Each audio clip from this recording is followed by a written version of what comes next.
long form of AIDS? A for acquired, I for immuno, D for deficiency and S for syndrome.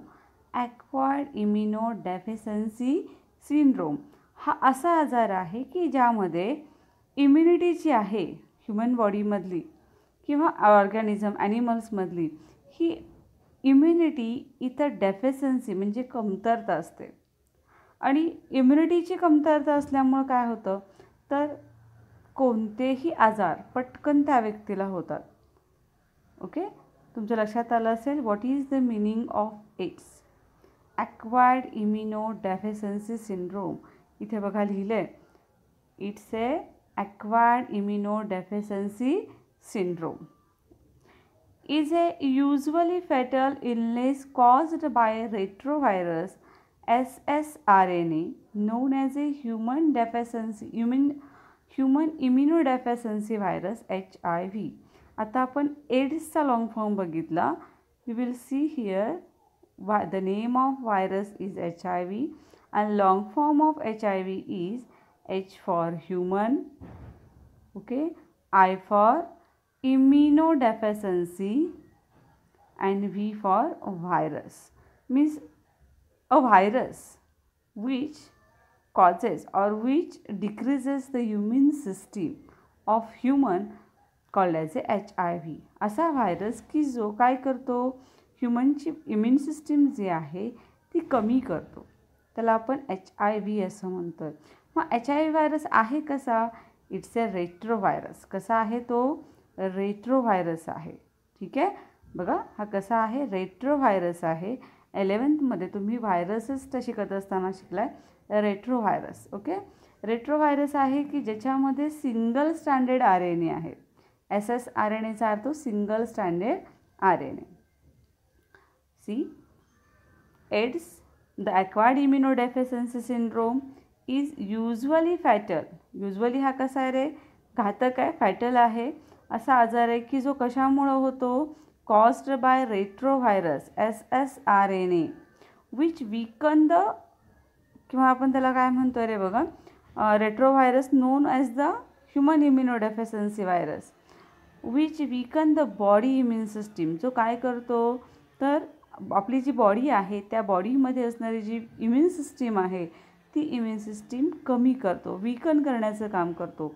आणि साहजिकच त्यामुळं immune system कमी झाल्यामुळं तो जो व्हिक्टीम आहे, व्हिक्टीम म्हणजे ज्याला आजार झालेला आहे, तो ती जी व्यक्ती आहे त्या व्यक्तीला जीवन जगत असताना म्हणजे वेगवेगळे आजार होतात. बघा, living the victim vulnerable to life that is threatening opportunistic infection. Opportunistic इन्फेक्शनचा अर्थ संधी साधू, म्हणजे संधी मिळेल तसे पॅथोजन बॉडीमध्ये एंटर करतात आणि इम्युन सिस्टीम कमी असल्यामुळं त्याला आपली बॉडी फाईट करू शकत नाही आणि साहजिकच ते आजार आपल्या बॉडीमध्ये होतात. त्यामुळं इथं आपल्याला व्हरायटी दिसते. म्हणजे ज्या व्यक्तीला एड्स झालेला आहे त्याच्यामध्ये अशी विशिष्ट सिम्पटम्स साईन तुम्हाला दिसत नाहीत, कारण ज्या प्रकारचा व्हायरस, बॅक्टेरिया किंवा अदर मायक्रो ऑर्गॅनिझम पॅथोजन म्हणू आपण, जे पॅथोजन बॉडीमध्ये एंटर करणार आहेत त्या लगेचच त्या व्यक्तीला काय होणार आहे? आजार होणार आहे, कारण त्याची इम्युनिटी कमी असणार आहे. आपल्याला लगेच आपण सभोवताली फिरत असतो किंवा आपल्या सभोवताली इतके पॅथोजन्स असतात ते आपल्या बॉडीमध्ये एंटर केल्यानंतर लगेच आपण आजारी पडत नाही. का? तर आपली इम्युन सिस्टीम आहे ती इम्युन सिस्टीम तुम्हाला माहिती आहे अँटीजन अँटीबॉडी रिॲक्शन, तर इम्युन सिस्टीम आपली काय करत असते रे? प्रतिकार करत असते. ठीक आहे, त्यामुळे काही न्यूरोलॉजिकल डिसऑर्डर होतात, म्हणजे न्यूरॉनच्या संदर्भात, नर्वस सिस्टीम संदर्भात सुद्धा डिसऑर्डर होतात आणि सतत ती व्यक्ती काय असते रे? आजारी असते. ठीक आहे, अनयुजुअल मॅलिग्नेस असं म्हटलं गेलं. AIDS can be called a modern pandemic world wide affecting both industrialised and developing countries. आता इथं काय म्हटलं आहे बघा, पॅन्डेमिकमध्ये तुम्हाला माहिती आहे पॅन्डेमिक डिसीज आपण केव्हा म्हणतो? जर जगभर असेल, असं ठराविक एरियामध्ये हा आजार नाही आहे किंवा ठराविक देशांमध्येच हा आजार आहे असं नाही. एड्स हा कसा आहे तर पॅन्डेमिक आहे, मॉडर्न आता झालेला किंवा पॅन्डेमिक सिच्युएशन असे म्हणू शकतो की फक्त इंडस्ट्रियलाइज कंट्रीजमध्ये किंवा डेव्हलपिंग कंट्रीजमध्ये होतं असं नाही, दोन्हीमध्ये सुद्धा आपल्याला आढळतो, त्याचा परिणाम दिसतो की त्याचे पेशंट्स आढळतात.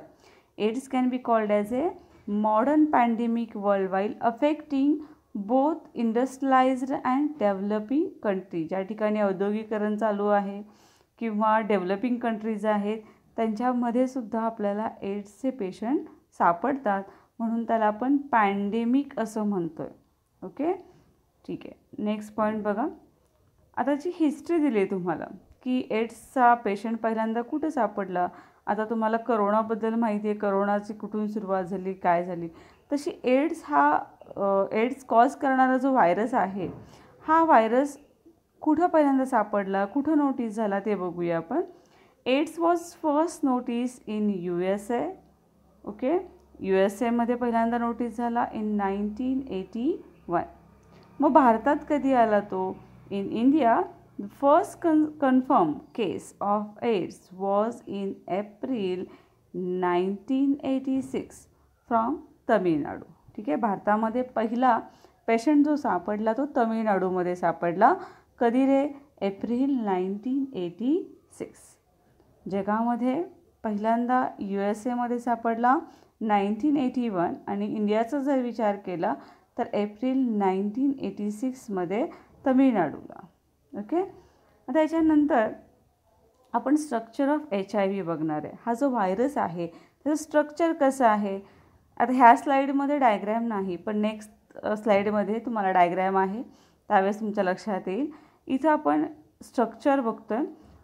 पहिल्याच पॉईंटवर असला काय जाते की हा HIV व्हायरस जो आहे तो कसा आहे रे. स्पेरिकल आहे. कसा आहे. स्पेरिकल आहे. कारण तुम्हाला काय दिली आहे. डायमीटर दिलेली आहे. HIV व्हायरसची डायमीटर दिलेली आहे 100 to 140 nanometre.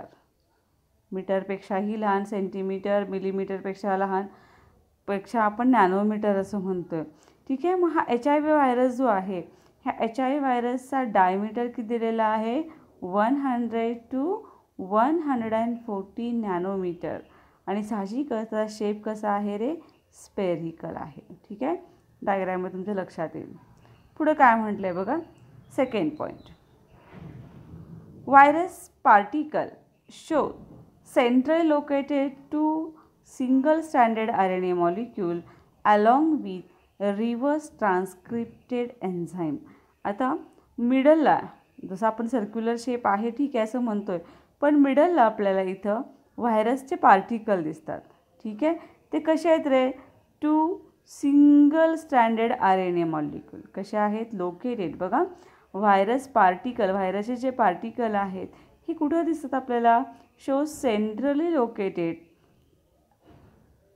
Okay, centrally located 2 single stranded. ही तर जे RNA आहेत हे RNA कसे आहेत रे. सिंगल स्ट्रँडेड मॉलिक्यूल आहेत. आणि यांच्यामध्ये जे एन्झाईम आहे ते कोणतं आहे. Reverse transcripted enzyme. बघा काय एन्झाईम आहे. रिव्हर्स ट्रान्सक्रिप्टेड एन्झाईम आहे. हे एन्झाईम तुम्हाला ट्रान्सक्रिप्शन माहिती आहे. ट्रान्सक्रिप्शन म्हणजेच काय रे. तर DNA पासून RNA तयार होणं त्याला आपण काय म्हणतो आहे. ट्रान्सक्रिप्शन असं म्हणतो आहे. पण RNA पासून DNA तयार होतो त्याला रिव्हर्स ट्रान्सक्रिप्शन असं म्हटलं जातं. आणि हे रिव्हर्स ट्रान्सक्रिप्शन घडवून आणण्यासाठी जे एन्झाईम आहे त्या एन्झाईमला रिव्हर्स ट्रान्सक्रिप्टेड एन्झाईम असं म्हटलं जातं. Next. It is covered by 2 layers of protein. आता ते प्रोटीन्स कोणते आहे, ते लेअर कोणते आहे डायग्राम तुमच्या लक्षात येईल. फक्त लक्षात ठेवा की HIV व्हायरसमध्ये किंवा कडेला त्याच्या 2 लेयर्स आहेत आणि दोन्ही लेयर्स प्रोटीनचे आहेत. It is covered by 2 layers of proteins. Then outer layer is of matrix protein. लक्षात ठेवा एकूण 2 लेयर आहेत. लक्षात घ्या 2 लेयर आहेत. सगळ्यात बाहेरचा लेयर आहे तो मॅट्रिक्स प्रोटीन म्हणायचं. ओके, मॅट्रिक्स प्रोटीन ज्याला P17 असं म्हणणार आहे. आणि आतला लेयर जो आहे त्याला कॅप्सिड प्रोटीन असं म्हणणार आहे. बाहेरचा लेयर लक्षात ठेवा 2 लेयर्स प्रोटीनचे आहेत. बाहेरचा लेयर आहे त्याला मॅट्रिक्स प्रोटीन असं म्हणणार आहे P17. तर आतला लेयर जो आहे त्याला तुम्ही कॅप्सिड प्रोटीन असं म्हणणार आहे, P24.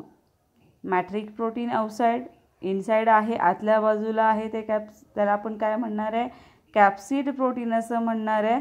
आत जास्त आहे, P24 आहे, बाहेरचा प्रोटीन आहे तो P17 आहे. Okay, now next point. Over the matrix protein, matrix प्रोटीनच्या वर किंवा त्याच्या लेअरच्या वर, over the matrix protein layer there is an additional layer of lipid. म्हणजे मॅट्रिक्स प्रोटीनचा लेअर जो आहे त्याच्यावर अजून एक लेअर आहे जो कशाने बनलेला असतो, लिपिडनी बनलेला असतो. बघा 2 लेअर आहेत. मॅट्रिक्स प्रोटीनच्या पण बाहेरचा लेअर आहे, त्या लेअर कशापासून बनलेला आहे, लिपिड्सनी बनलेला आहे. इम्प्रेग्नेंट विथ लायकोप्रोटीन, त्याच्यात काय काय आहे रे, कोणकोणते लायकोप्रोटीन्स आहेत, GP120 अँड GP41. डायग्राममध्ये आपण बघणार आहे. GP120, GP means glycoprotein. कोणते ग्लायकोप्रोटीन्स आहेत, GP120 अँड GP41 सुद्धा त्याच्यामध्ये आपल्याला दिसतात. The virus replicates. तुम्हाला DNA चं रिप्लिकेशन माहिती आहे की एका DNA पासून 2 DNA त्याला रिप्लिकेशन असं म्हणतोय. तसे हे व्हायरसेस सुद्धा रिप्लिकेट होतात. The virus replicate in actively dividing T4 lymphocyte and can remain in a latent state or stage in a lymphoid cell. आता जनरली काय म्हटले बघा, हे जे व्हायरसेसचं रिप्लिकेशन होतं आहे ते जास्त कुठं होतं, ॲक्टिवली ते कुठं डिवाइड होतात, तर T4 लिम्फोसाईटमध्ये होतात. इम्युनिटी शिकत असताना किंवा इम्युनिटी लेसनमध्ये तुम्हाला झाले T4 लिम्फोसाईट म्हणजेच काय, तर ज्यावेळेस हा व्हायरस रिप्लिकेट ॲक्टिवली केव्हा होतो किंवा रिप्लिकेशन केव्हा होतं, ज्यावेळेस T4 लिम्फोसाईट डिवाइड होत असतात, ॲक्टिवली डिवाइड होत असतात. And can remain in a latent stage or stage in lymphoid cell. लिम्फोसाईटपासून ज्या लिम्फॉइड सेल होणार आहेत, तयार होणार आहेत, त्या स्टेजमध्ये आपल्याला हे कसे दिसतात, रिमेन असलेले आपल्याला दिसतात. बघा रिप्लिकेशन कधी होतं आहे, तर T4 लिम्फोसाईटचं ज्यावेळेस डिव्हायडिंग होतं आहे त्यावेळेस ह्या व्हायरसचं रिप्लिकेशन होतं आहे. The virus has a unique ability. सगळ्यात वैशिष्ट्य काय आहे बघा, ह्याची ॲबिलिटी काय आहे, to destroy human T4 lymphocyte. ह्या T4 लिम्फोसाईट आहेत त्याच आपल्या इम्युन सिस्टीममध्ये उपयोगी पडतात आणि हाच ज्या सेल आहेत त्यांना डिस्ट्रॉय करण्याचं काम हे व्हायरस करत असतं. The virus has a unique ability. कसली ॲबिलिटी आहे, to destroy human T4 lymphocyte. ह्युमनमध्ये असणारे जे काही T4 लिम्फोसाईट आहेत त्यांना डिस्ट्रॉय करण्याचं काम हा व्हायरस करत असतो. आता इथे स्ट्रक्चर तुम्हाला दिसते बघा, व्हायरसची डायग्रॅम आहे, नोटबुकमध्ये ड्रॉ करायचे. Structure of HIV. आता इथे बघा रिव्हर्स ट्रान्सक्रिप्टेड असं म्हटलं आहे, रिव्हर्स ट्रान्सक्रिप्टेज. त्याच्यानंतर हे कॅप्सिड प्रोटीनचे आतल्या बाजू, तुम्हाला सांगितलं की 2 प्रोटीनचे लेयर आहेत. आतला आहे त्याला आपण कॅप्सिड प्रोटीन असं म्हणतोय, ठीक आहे. पुन्हा बाहेरचा आहे, बाहेरच्याला तुम्हाला माहिती आहे काय म्हणायचं ते, बाहेर आहे. तुम्हाला मग काय सांगितलं की बाहेर आहे तो प्रोटीन मॅट्रिक्स प्रोटीन आहे. बघा हे मॅट्रिक्स प्रोटीन, आधी हे बघूया आपण. आतला आहे ते कॅप्सिड प्रोटीन, बाहेरचं आहे ते मॅट्रिक्स प्रोटीन आहे. पण मॅट्रिक्स प्रोटीनच्या बाहेरसुद्धा तुम्हाला सांगितलं की लिपिडचं कोट आहे. ते लिपिडचं कोट कोणतं आहे, तर तुम्हाला GP120 आणि GP41. वरच्या बाजूला जे तुम्हाला स्क्रूसारखं स्ट्रक्चर दिसतं आहे त्याला GP120 असं नाव द्या आणि खालच्या बाजूला आहे त्याला GP41 लक्षात घ्या. नावं लक्षात ठेवायला सोपी आहेत. आत तुम्ही RNA दाखवत आहे बघा, 2 सिंगल स्टँडर्ड RNA आहेत. त्याच्यानंतर त्याच्यामध्ये एन्झाईम जे आहे ते रिव्हर्स ट्रान्सक्रिप्टेज आहे. इथे बघा एक एक नावं तुम्हाला मी दाखवते. सेंट्रली जर विचार केला तर आत RNA आहेत, ओके, सिंगल स्टँडर्ड RNA आहेत, 2 काढायचे. त्याच्यानंतर एन्झाईम आहे, तुम्हाला दाखवले रिव्हर्स ट्रान्सक्रिप्टेज असं म्हटलं गेलं आहे. त्याच्या बाहेरचं जे प्रोटीन लेअर आहे, बरोबर आहे, त्याला बाहेरचं म्हणजे सगळ्यात आतलं त्याला आपण कॅप्सिड प्रोटीन असं म्हणतो आहे आणि त्याच्या बाहेरचं आहे त्याला मॅट्रिक्स प्रोटीन असं म्हणतो आहे. आतलं तुम्हाला ब्ल्यू कलरने दाखवलेलं आहे ते कॅप्सिड प्रोटीन आहे आणि हे त्याच्या बाहेरचं जे आहे त्याला मॅट्रिक्स प्रोटीन, ज्याला आउटर लेअर असं म्हणणार आहे. पण मॅट्रिक्स प्रोटीनच्या बाहेरसुद्धा आपल्याला काय दिसतात, लिपिडचे कोट दिसतात किंवा लिपिड दिसतात. कोणकोणते लिपिड आहेत, तर इथे बघा तुम्हाला स्क्रूसारखे जे दिसतात त्याला तुम्ही GP120 असं म्हणणार आहे. काय म्हणणार आहे, GP120. आणि त्याच्या आत आहेत, इथे तुम्हाला आत दिसतात, त्याला तुम्ही काय म्हणणार आहे, कसले ग्लायकोप्रोटीन, GP41, GP ग्लायकोप्रोटीन. बाहेर स्क्रूसारखे तुम्हाला दिसतात ते GP120 आहेत, मध्ये जे आहे त्याला GP41 असं म्हटलं जातं. डायग्राम सोपी कळायला लक्षात आली तुमच्या? ठीक आहे. आता बघा, HIV हा कुठं जास्त आढळतो, म्हणजे ह्युमनच्या बॉडीमध्ये कशामध्ये जास्त आढळतो. HIV is found in a greatest concentration in blood. बघा कशामध्ये जास्त आढळतो, ब्लड आहे, सिमेन आहे आणि सेरिब्रोस्पायनल फ्लुइड, जे ब्रेनमध्ये आपण शिकलो आहे. ठीक आहे. जास्त कुठं आहे HIV व्हायरसचं इन्फेक्शन कशामध्ये जास्त होऊ शकतं, त्या पर्सनमध्ये, त्या ब्लडमधून, त्याच्या सिमेनमधून आणि CSF मीन्स सेरिब्रोस्पायनल फ्लुइड, ब्रेनमध्ये शिकलो आहे आपण. याच्यामध्ये HIV व्हायरस जास्त प्रमाणात आपल्याला आढळतो. मग कमी कशामध्ये असतो, कमी कशामध्ये असतो बघा, लेसर एक्सटेंट इन टीयर्स, त्या व्यक्तींच्या अश्रूमध्ये, दुधामध्ये, युरिन आणि सलायवामध्ये. ठीक आहे. Saliva, cervical and व्हजायनल secretion.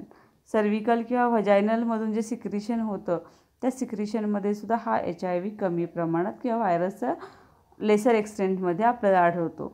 Higher एक्सटेंटमध्ये कुठं सापडतो बघा, पुन्हा blood, semen and CSF means cerebrospinal fluid. ठीक आहे. तर कमी कशामध्ये आढळतो, टीयर्स, अश्रू असतील, मिल्क, दूध असेल, युरिन आणि सलायवा. त्याचबरोबर व्हजायनल किंवा सर्विक्सचा जो पार्ट आहे, सर्विकल किंवा व्हजायनल सिक्रिशनमध्ये सुद्धा याचं प्रमाण कमी असतं. ठीक आहे. कशात जास्त असतं ते लक्षात ठेवा.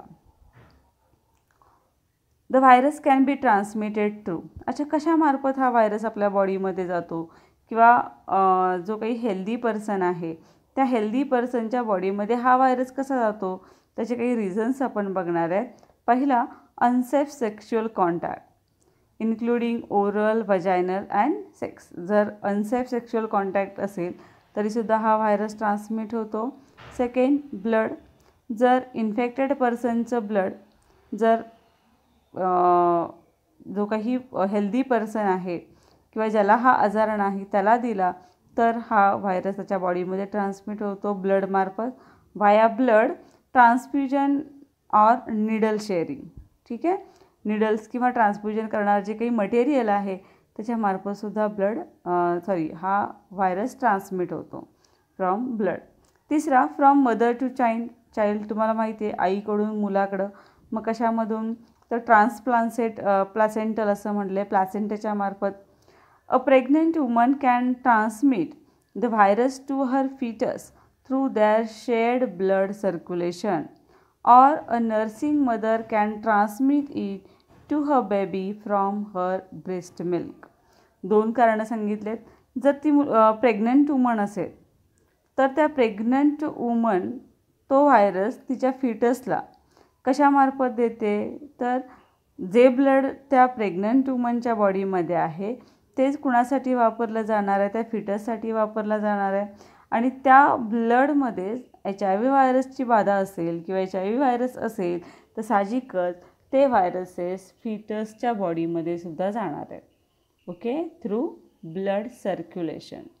पण दुसरं त्यांनी सांगितलं की आफ्टर डिलिव्हरी झाल्यानंतर ज्यावेळेस ती आई बाळाची ज्यावेळेस काळजी घेते, ज्यावेळेस तिचं ब्रेस्ट मिल्क देते, दूध देत असते, त्यावेळेससुद्धा हे व्हायरस ट्रान्समिट होण्याचे चान्सेस आहेत. म्हणजे अशा प्रकारे from mother to child. Then fourth point, other methods of spreading of virus are rare and include accidental needle injury, artificial insemination, with infected donated semen and transplantation with infected organ. मगाशी आपण 3 region ते major बघितले, पण काही minor गोष्टीसुद्धा की ज्यातून हा HIV व्हायरस स्प्रेड होऊ शकतो.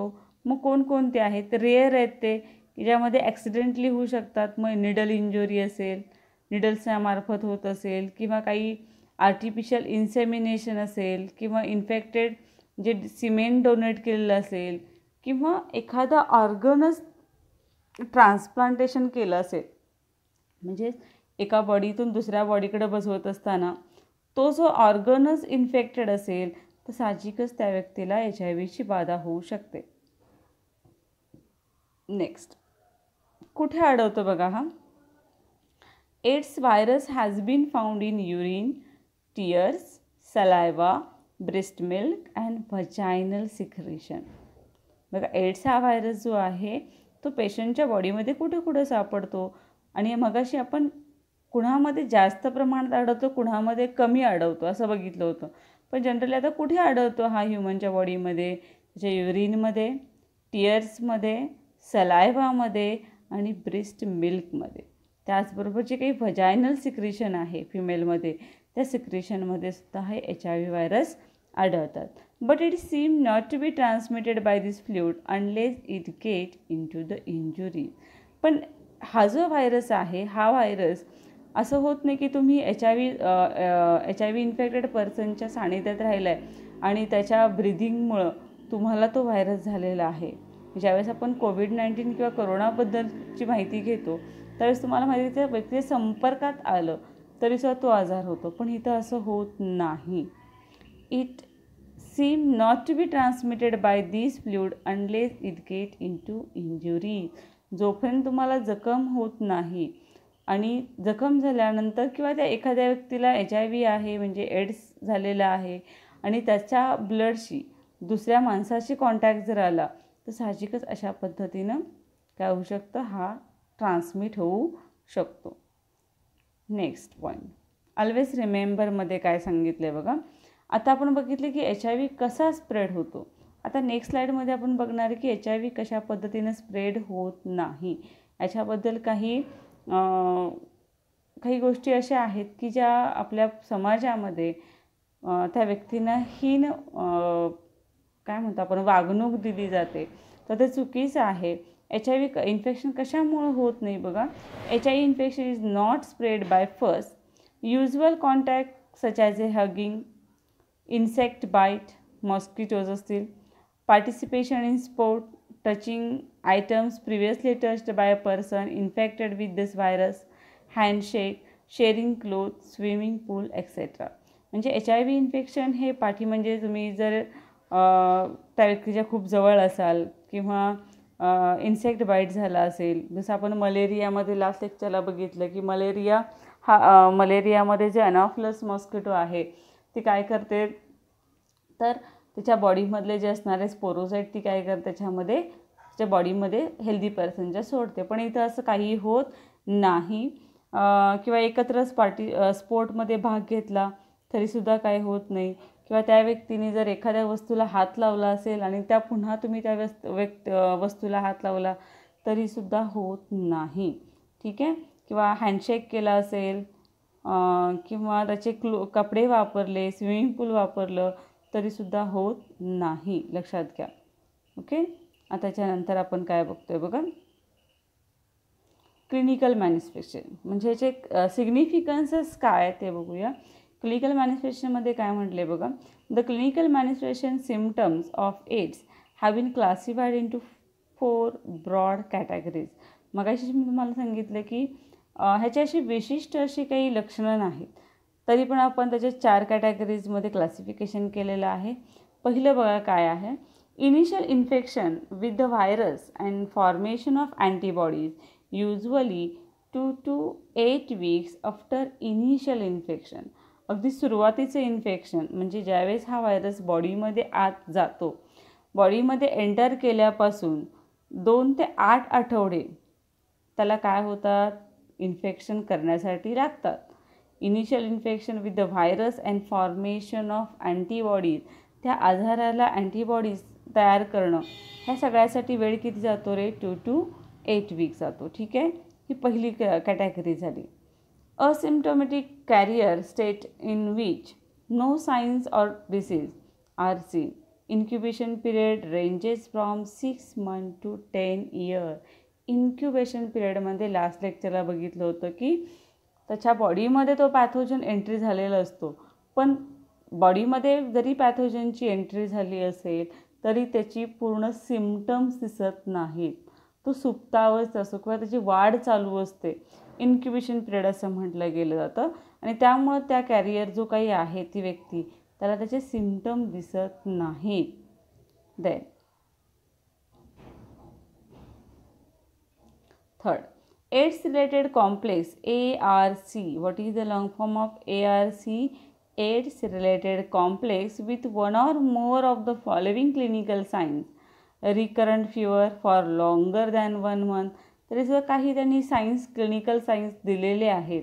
पहिलं त्यांनी सांगितले की ताप त्याला येतो लॉंगर दॅन 1 month, म्हणजे 1 महिन्यापेक्षा जास्त त्याला काय असतो? ताप असतो, पुन्हा पुन्हा येत असतो. रिकरंट म्हटलं आहे. फटीक, थकवा जाणवत असतो. अनएक्सप्लेन डायरिया, सतत त्याला जुलाब, फगवण लागलेली असते. नाईट स्वेट, रात्री घाम येतो. शॉर्टनेस ऑफ ब्रीथ, श्वास घ्यायला त्रास होत असतो. Loss of more than 10 kg% body weight, जवळजवळ त्या व्यक्तीची 10% वजन काय झालेलं असतं? कमी झालेलं असतं.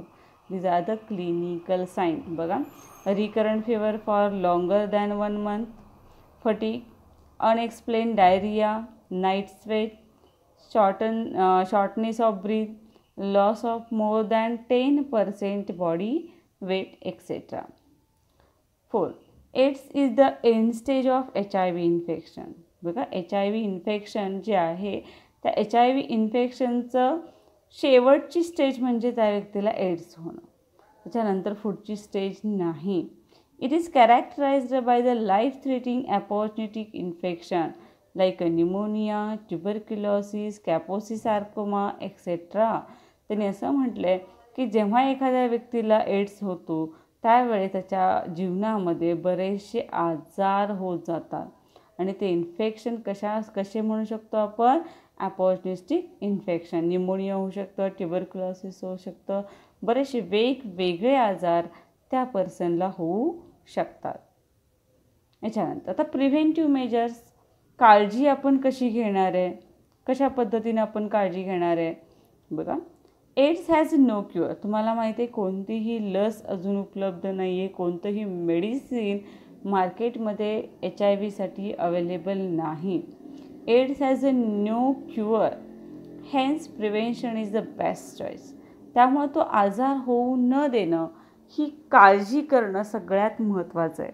ठीक आहे, AIDS has no cure, hence prevention is the best choice. The following steps help in preventing this dreadful disease. खाली काही स्टेप्स तुम्हाला दिलेले आहेत की हा डिसीज टाळण्यासाठी काही तुम्हाला स्टेप दिलेले आहेत, ते आपण डिस्कस करूया. पहिली, people particularly those in high risk group should be educated about HIV transmission. म्हणजे अशी लोक की जास्त हाय रिस्कवर आहेत.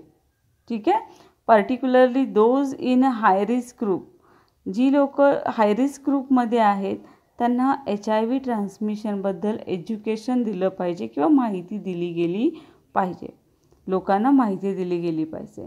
Second, disposable needles and syringe should be use and disposed of properly and immediately. डिस्पोजेबलचा अर्थ इथं काय घेऊ शकतो आपण? तर यूज अँड थ्रू. जसं आपण कार्यक्रमामध्ये गेल्यानंतर जे काही बाऊल असतील किंवा प्लेट्स असतील किंवा ग्लास असतील ते कशा आहेत तर यूज अँड थ्रोचे. तसेच निडलसुद्धा आणि सिरिंजेससुद्धा हॉस्पिटल्समध्ये कशा वापरले जातात? डिस्पोजेबल वापरले जातात. ह्या डिस्पोजेबल निडल आणि सिरिंजचा यूज करायचा, त्याचबरोबर झाल्यानंतर लगेचच योग्य प्रकारे प्रॉपरली आणि इमिजिएटली असं म्हटलं आहे, पटकन आणि योग्य प्रकारे त्याची विल्हेवाट लावायची. ठीक आहे. Next, sexual habit should be changed immediately. These are the preventive measures. ठीक आहे, अजून काय म्हटलं आहे बघा, आणि जे लोक रिस्कमध्ये आहेत, हाय रिस्कमध्ये आहेत, त्यांनी ब्लड डोनेट करू नये. हाय risk group should refrain from donating blood. कारण डोनेटिंग ब्लड असंच जर ब्लड चेक केलं जातं, पण ह्याचं कारण काय की अशा पद्धतीनं जर ब्लडमध्ये व्हायरस असेल तर तो व्हायरस काय होणार आहे, तो जो पर्सन आहे, ज्या व्यक्तीला एड्स नाही त्या व्यक्तीच्या बॉडीमध्ये एंटर करणार आहे. Next, toothbrushes, razors and other articles that become contaminated with blood should not be shared. म्हणजे तुमचा ब्रश असेल किंवा रेझर्स असतील किंवा कोणतीही वस्तू ज्याचा तुमच्या किंवा त्या व्यक्तीला ज्या एड्स झालेला आहे त्याच्या ब्लडशी कॉन्टॅक्ट येणार नाही किंवा ब्लडचा कॉन्टॅक्ट झालेल्या वस्तू असतील तर त्या वापरू नये. डू नॉट बी शेअर्ड किंवा कोणाला देऊसुद्धा नाही. Next, before receiving blood, ensure that it has been screened for not containing HIV infection.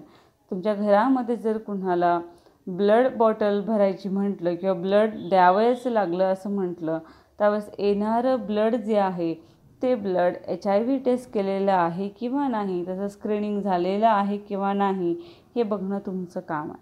Before receiving blood, ensure that it has been screen for not containing HIV infection. त्या ब्लडमध्ये HIVचं infection आहे किंवा नाही हे बघणं तुमचं काम आहे असं म्हटलं आहे. Then, routine screening must be done for blood donor. जे कोण व्यक्ती ब्लड डोनेट करणारे आहेत त्यांनी नेहमी आपल्या स्वतःची चाचणी करून घेतली पाहिजे. किंवा काही ऑर्गन डोनर पण असतात, फॉर एक्झाम्पल किडनी असेल, लिव्हर असेल, लंग्ज असेल किंवा कॉर्नी असेल, जे काही ऑर्गन डोनेट करणारी लोक असतात त्यांनीसुद्धा त्याच्या टेस्ट करून घेतल्या पाहिजेत. Donors of semen and growth hormone. नंतर patient undergoing haemodialysis and female in a high risk group who are pregnant or complaining pregnancy. त्याने असं म्हटलं की जी वुमन कशी असेल, प्रेग्नंट असेल तर ती जास्त हाय रिस्कमध्ये असते. कारण त्यांनी पेशंट्स म्हटले पेशंट्स अंडरगोईंग हिमोडायलिसिस. नुसतं डायलिसिस नाही, कसलं म्हटलं आहे त्यांनी, ब्लड हिमोडायलिसिस केलं जातं. आणि साहजिकच ही जी फिमेल आहे ती फिमेल हाय रिस्कमध्ये असते जेव्हा ती प्रेग्नंट असते. ओके.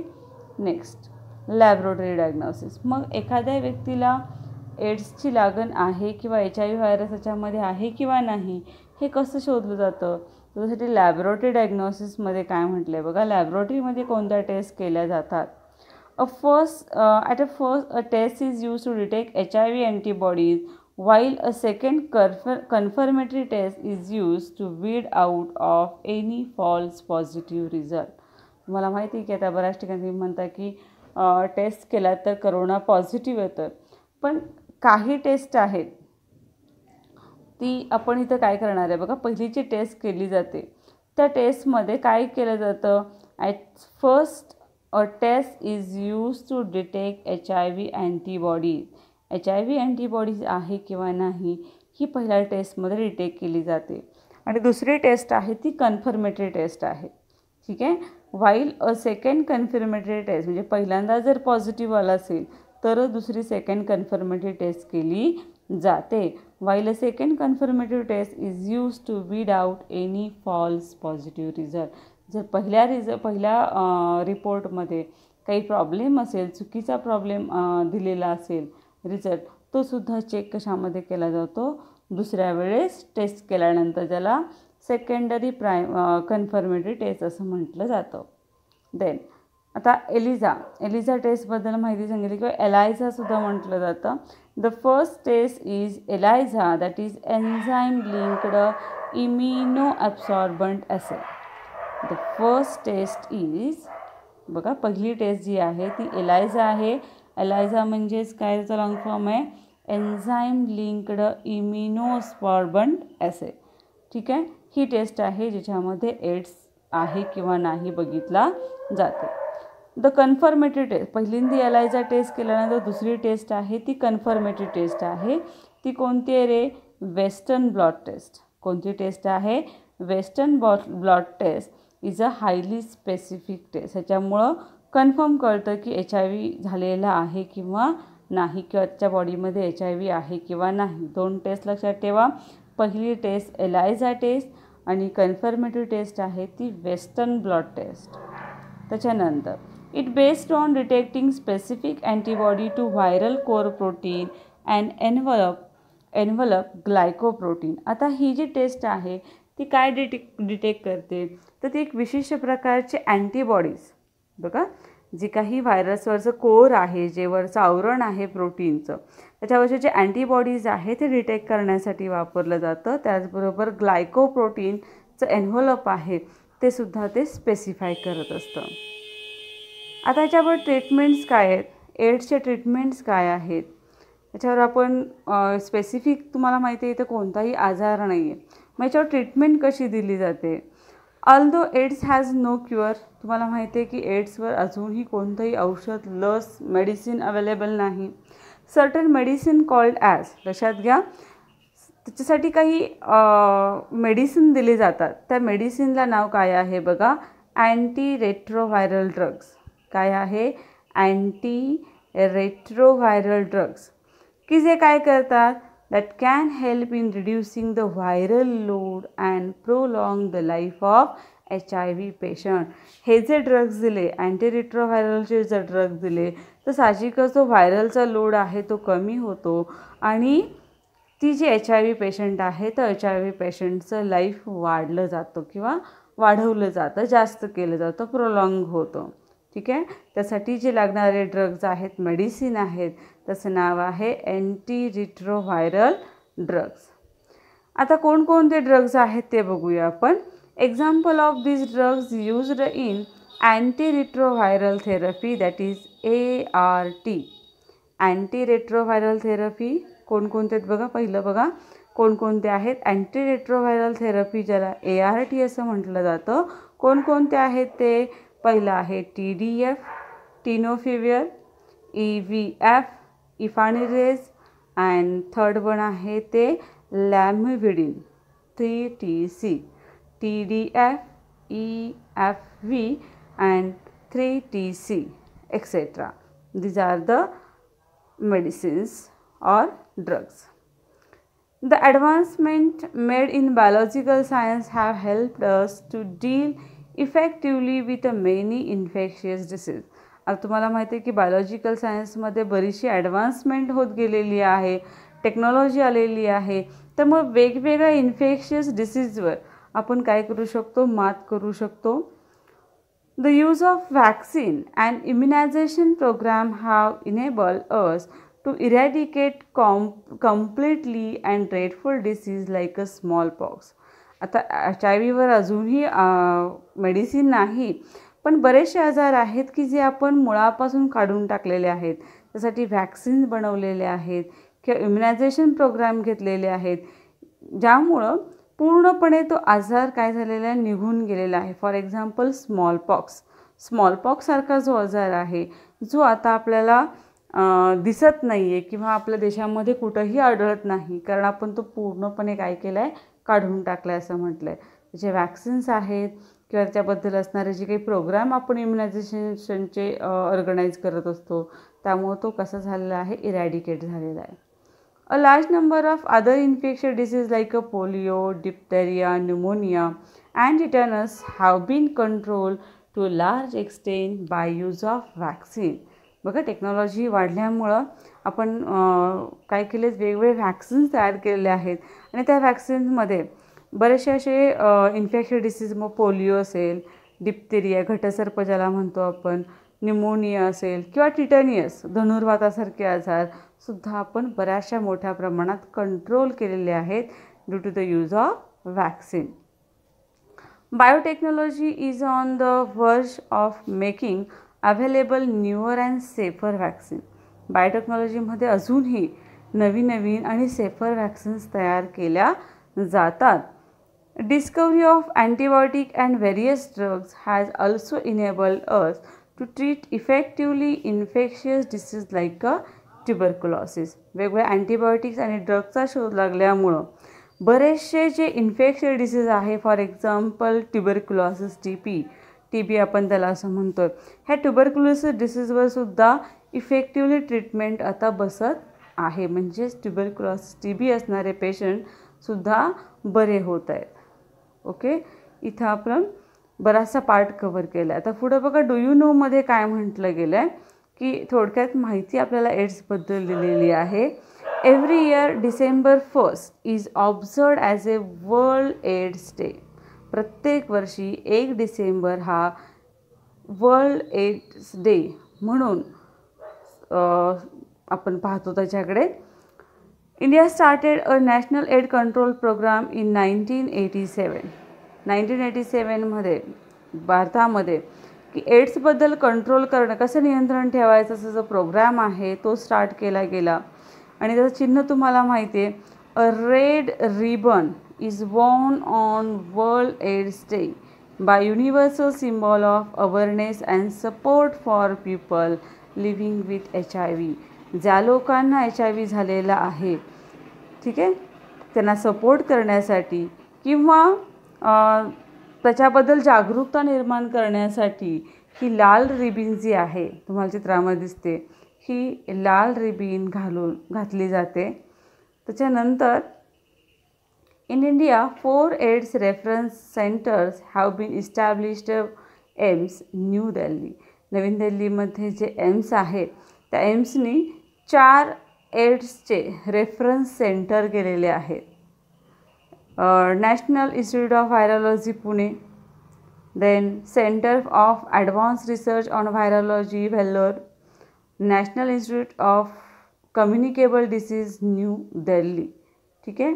त्याच्यानंतर national AIDS control organisation, that is NACO. NACO means national AIDS control organisation was set up in year 1992 by the Ministry of Health and Family Welfare.